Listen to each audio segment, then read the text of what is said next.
WNST, Towson, Baltimore, and WNST.net.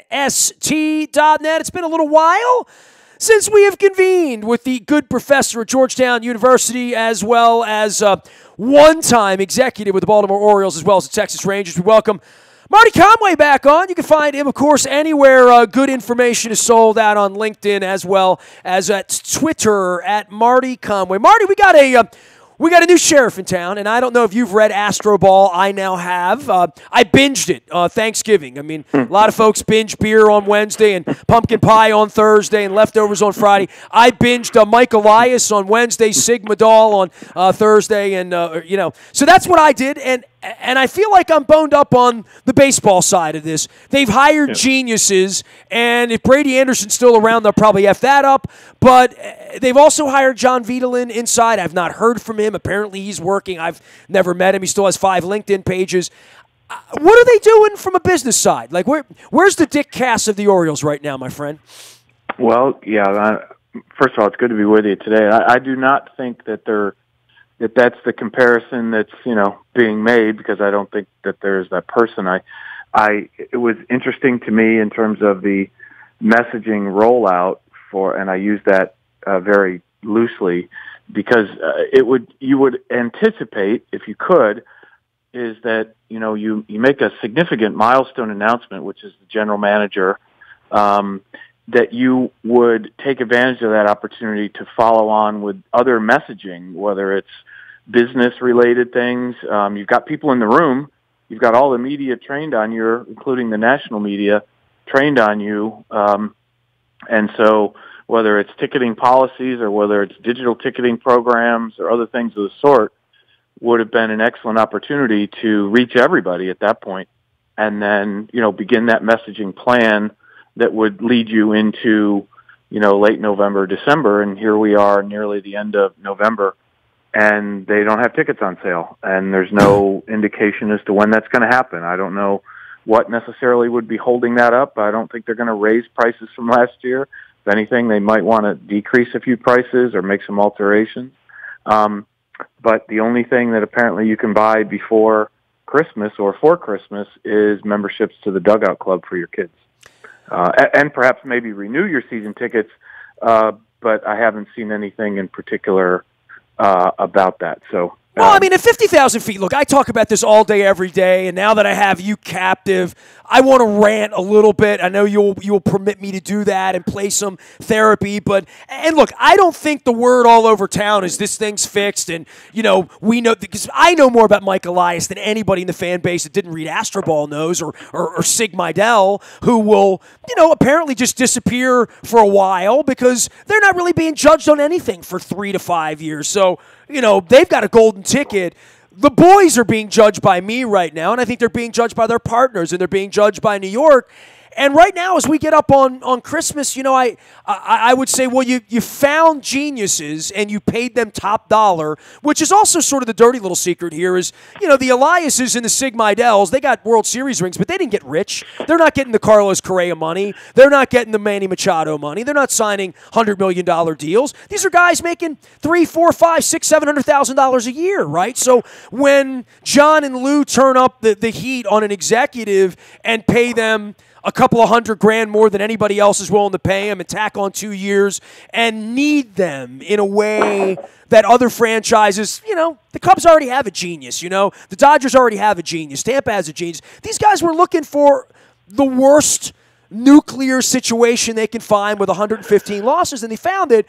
But then I have to judge the owners and say, what else have you done here by allowing Dan Duquette to deal off your players? You don't have your tickets on sale from a fundamental standpoint. And they had the Orange Hookah Lounge opportunity, right, to sort of re-engage, as you would say, with the fan base. And when asked poignant questions, they looked like they didn't want to be there. And they look like they're never going to be there again. I don't know the next time John and Lou are going to put a suit on and their boots on and fly up from Florida and sit in front of the fake media and dodge questions. I don't think that's a trend, Marty. I mean, I'm still wondering the number one question, who's running the place? And I don't really have an answer for that.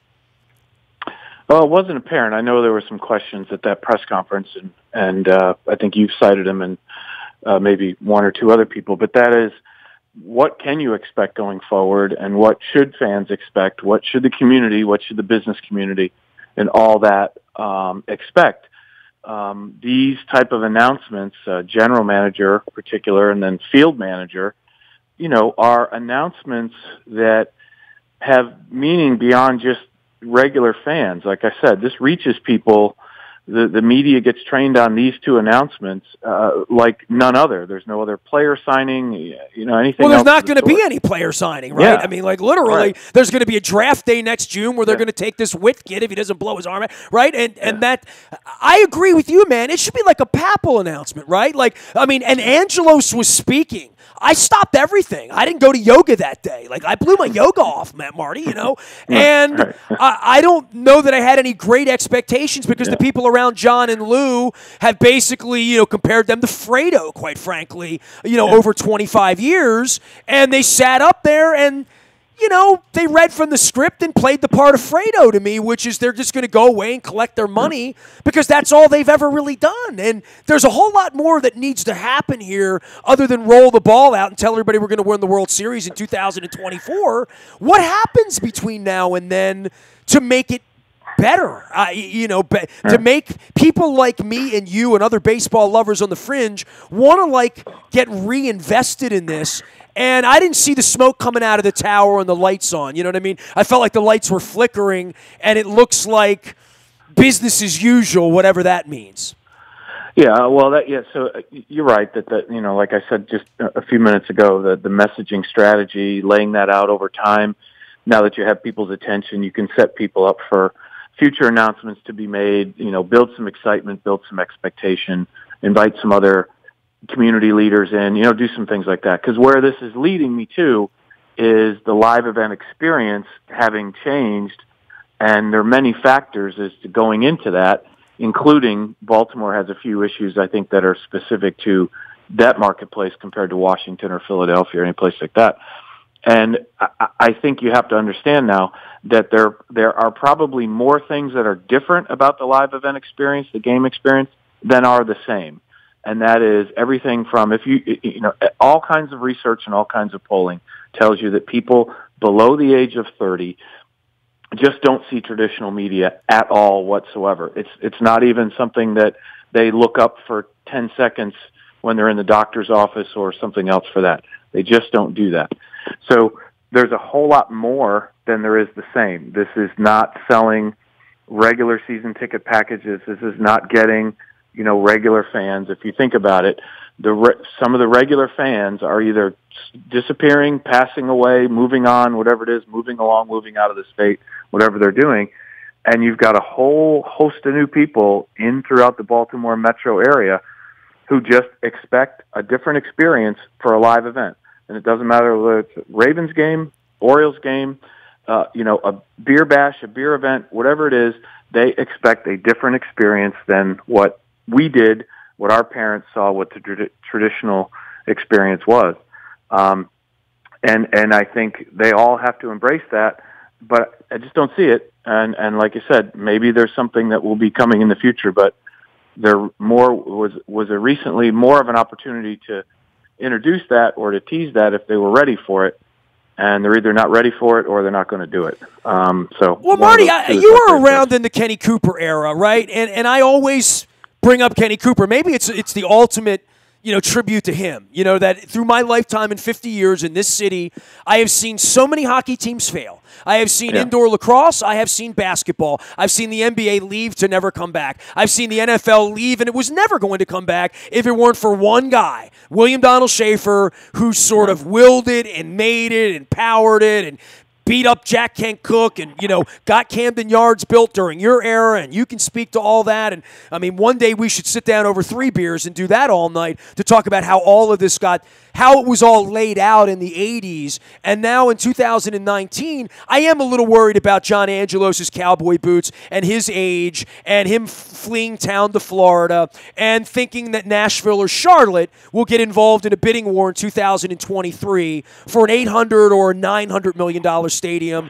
on their riverbank or whatever, right? That would look a whole lot better than the 5,600 somnambulants that are walking around watching the 2021 Orioles try to get the 92 losses down from 98 and 107, right?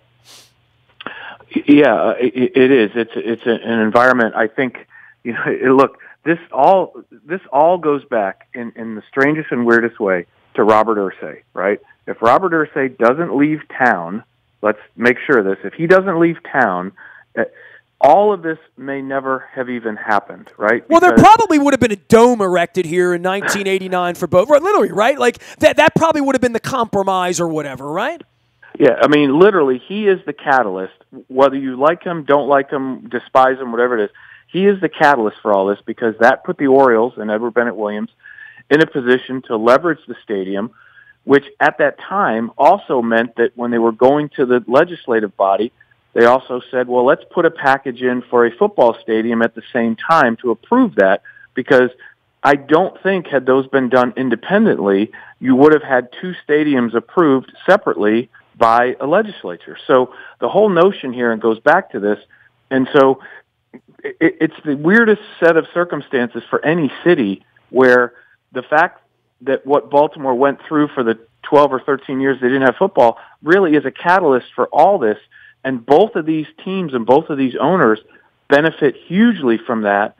And I don't know that each of those organizations have done as effective job as they can to build on that. They've had some championships and some winning things along the way, but it sure looks now like the marketplace is turning away, and I don't know what both of those organizations are planning to do to address that.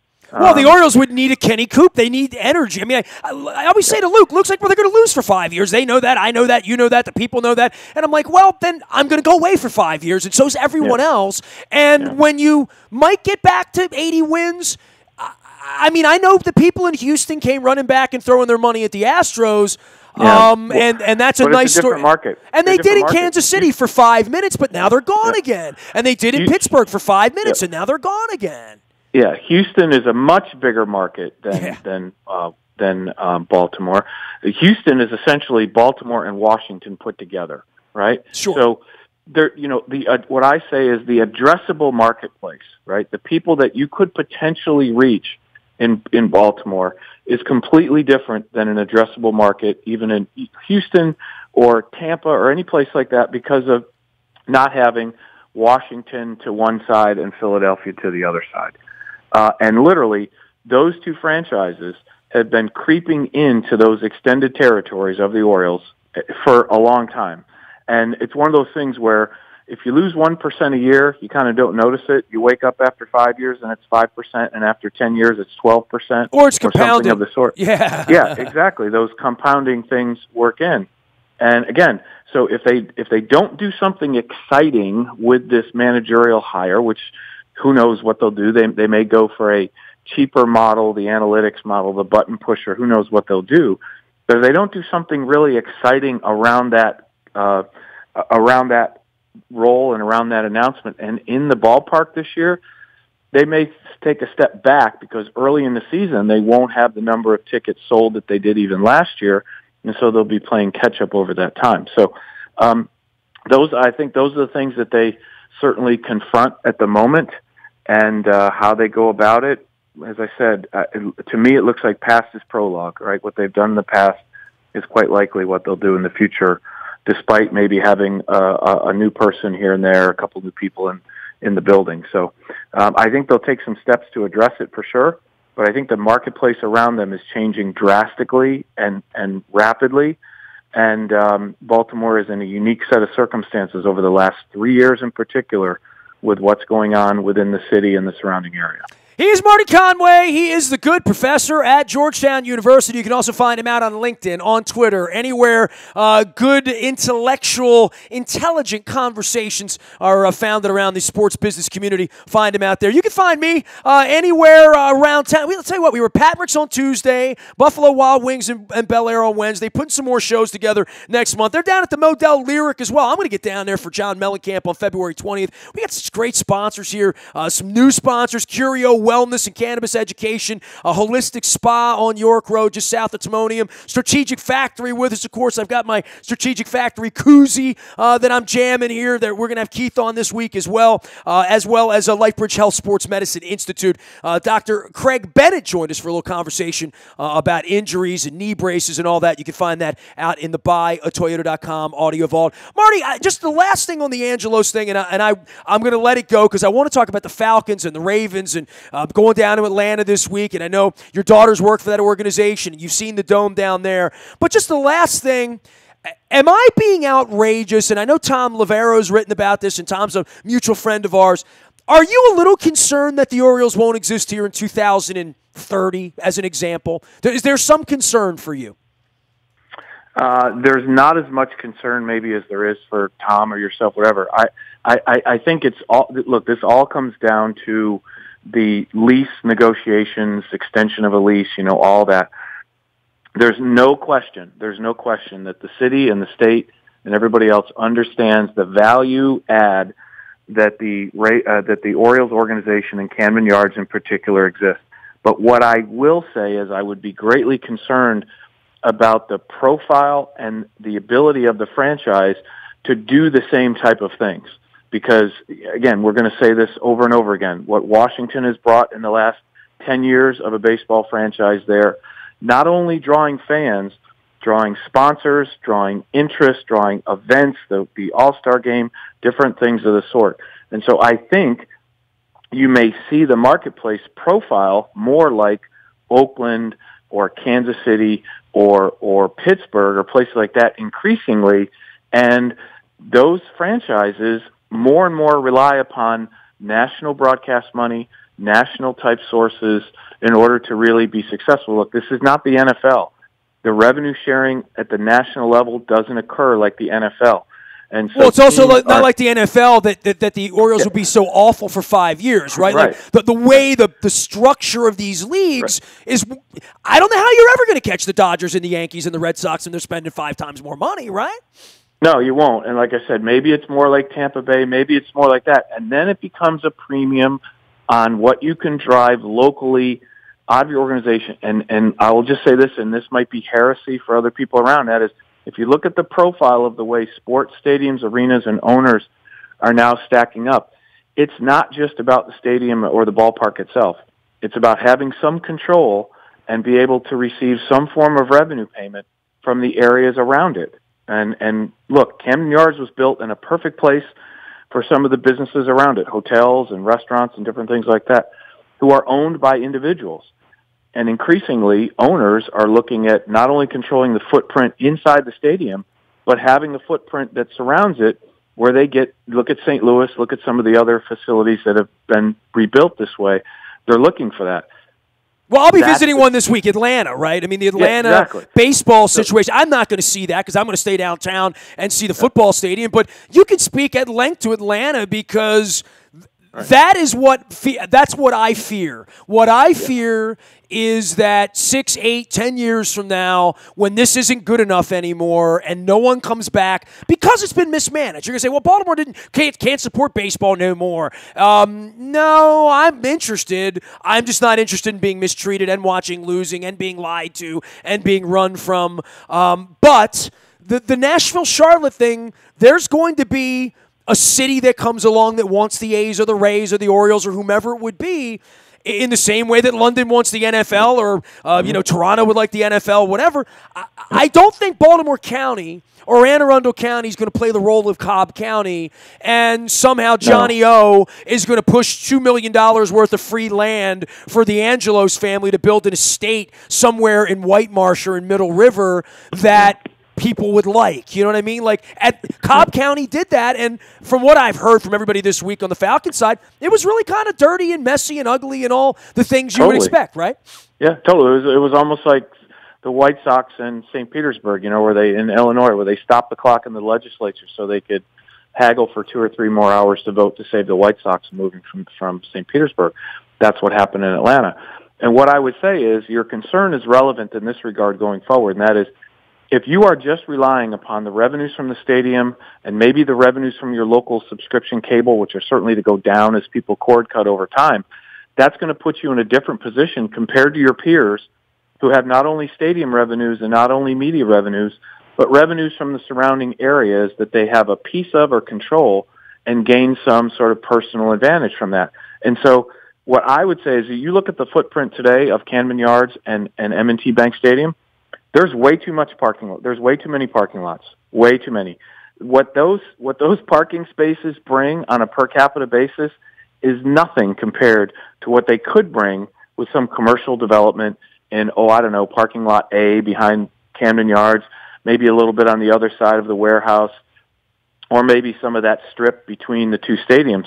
Look, it's wonderful if you want to park and you want to walk right up to either stadium, but from an ownership standpoint and being able to generate revenue, the per capita on a car for 81 games or 8 games versus the per capita on some sort of commercialized development that is 360 days, of which 80 are peak days because of a baseball game and 10 are peak because of a football game and 2 or 3 more because of a major soccer match or concert at the stadium. That's where that's going to have to turn to in order for these franchises to really be relevant and successful in the next 2 decades compared to what they've been in the last 2. So that's the way I look at it in terms of trouble. And I think a lot of that, as I said, is going to come down to the lease negotiations and what concessions the state can make and allow these ownership groups, whoever they are, to partner with developers to create new revenue streams in there, because it's going to be essential. It just is. It's the nature of the way the game and the industry is evolving. Well, I think, Marty, anytime you get on a bus, get on a plane, anywhere I go, it literally, Pittsburgh, there's bars and restaurants between the 2 stadiums. I mean, you still see the immaculate reception spot where he didn't catch the ball, and home plate from Old Three Rivers, but San Diego built around it. Kansas City would be the difference maker, right? Like, Kansas City's still out on a field somewhere. Atlanta has now separated baseball to its own community in its little Owings Mills kind of area, and they've rebuilt a dome that apparently I'm going to compare it to the Taj Mahal. Marty, you've been down there. Your daughter works for the organization. Almost got a ring a couple years ago. Apparently the 100-yard bar is so nice that no one wants to sit in the stadium. It's remarkable what they've done. I think they took a big risk. Look, they had a dome facility that was just 25 years old, right? Just as old as Camden Yards, basically. And they had such success, literally. Atlanta had such success with the process of how they build, which is through the taxing that they do and a rental car tax and other things like that to generate these kind of revenues, that they had very little trouble getting people to agree again, not only to build Mercedes-Benz Stadium, but to fund money for the renovations they just did to the old Phillips Arena, which I think is now State Farm Arena, which is, you'll see it, it's on the walkway there. By the way, Elton John's $300 to get in Saturday night, so I'm not going to see the inside of it, I'm going to go back to my $59 room and listen to your song and leave on, Yeah, and so what you get there is, and again, there's not a tailgating community, so everything happens sort of inside the stadium because they built it that way to capture all that. And whether you want to drive a Mercedes with the goggles on and sort of, AI type of VR type of experience, like you said, the bars, the food prices that they've cut down to the lowest levels that there are in pro sports, and that entire stadium experience, the ribbon arena boards that they have on top of that. I don't know if the stadium will be open or closed depending upon the weather. But as I said, that's the kind of visionary development led by an aggressive owner with partnership from a city that actually can have a commercial interest and does have the money to do it, along with the state to be able to do it. And so they've built more facilities in Atlanta in the last 10 years than most cities have built in 50 years, right? They've built stadiums, they've knocked them down, they've built new ones, and so they're on a pattern to do that.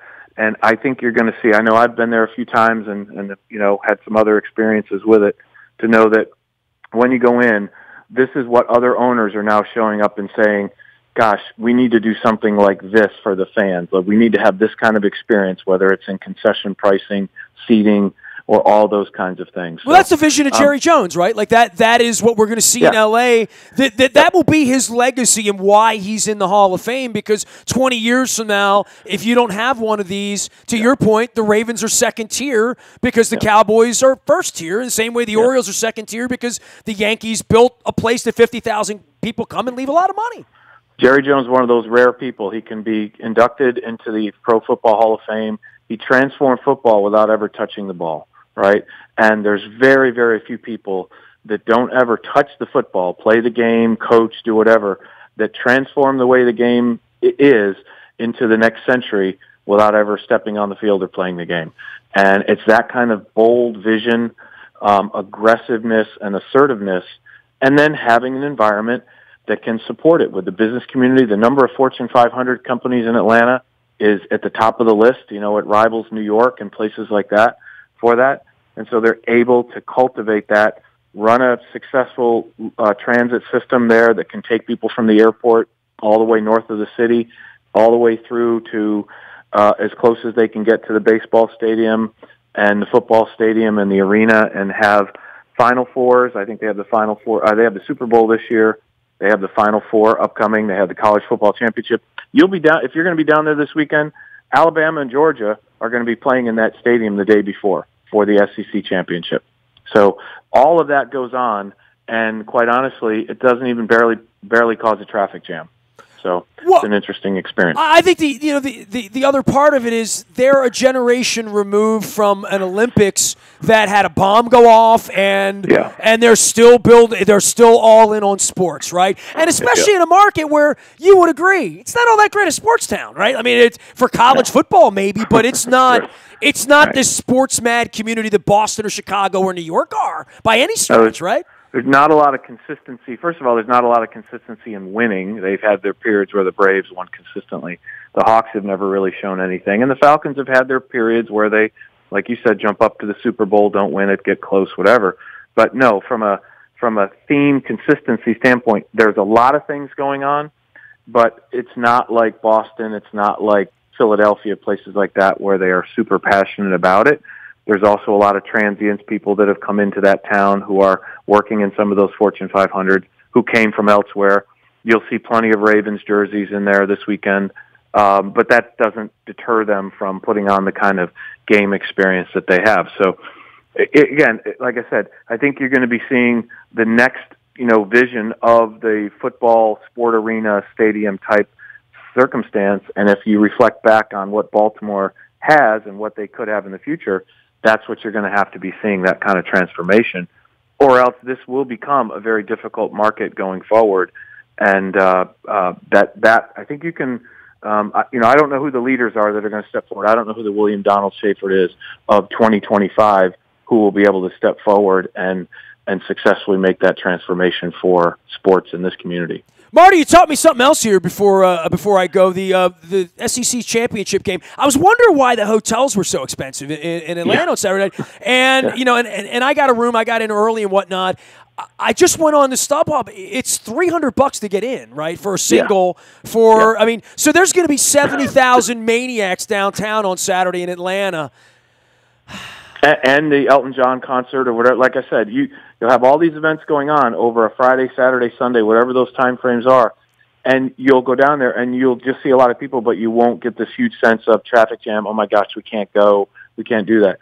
They have been able to successfully juggle multiple events almost on every weekend, certainly in the late summer into the fall. And they're just able to pull that off because of the master plan they did. The new stadiums, the transportation system that they continue to invest in, and all of that. So it's a unique experience. They're able to handle it like few other cities, and I think you'll really enjoy that. I know you want to talk gambling and the league deal. I certainly want to talk about the Ravens' empty seats. We've been talking about that at length, but I'll hold that for next time. Hang in there, enjoy whatever's left of the pumpkin pie and the turkey, and we'll get together in a couple of weeks. And hey, maybe the Orioles have a manager by then. Maybe not. Who knows, right? Who knows? Well, if they're talking about a manager, they need to be talking about something else at the same time. So we'll look and see whether that happens or not. My eyes are wide open, Marty, as you know. Marty Conway, he is the good professor from Georgetown and, of course, former executive with the Orioles and Rangers. You can find him out on LinkedIn, on Twitter, anywhere great information is sold and good information is shared. Nasty at WNST.net finds me. I'm out in the buy, a Toyota.com audio vault 24 hours a day from anywhere in the world on your mobile device. Download, podcast, listen to what you want, when you want, where you want, how you want. I'm headed to Atlanta this week. Luke's in Owings Mills. We were in Essex at Patrick's on Tuesday night with Matt Skura. That was awesome. All of it brought to you by Freedmont Mortgage and our friends Carl Delmont. We did some swabbing. We had some fun. Buffalo Wild Wings on Wednesday night for the Terps and the Who's. So we're going to be getting out and about here as we get up on Christmas. I'm looking forward to doing a little holiday event as well. So throw me a note. Find me out on Facebook, Twitter, LinkedIn, Snapchat, Instagram, streaming live on our Facebook as well as our YouTube WNSTV channel. I am Nestor. We are WNST.net, AM 1570, WNST Towson, Baltimore, and we never stop talking Baltimore sports.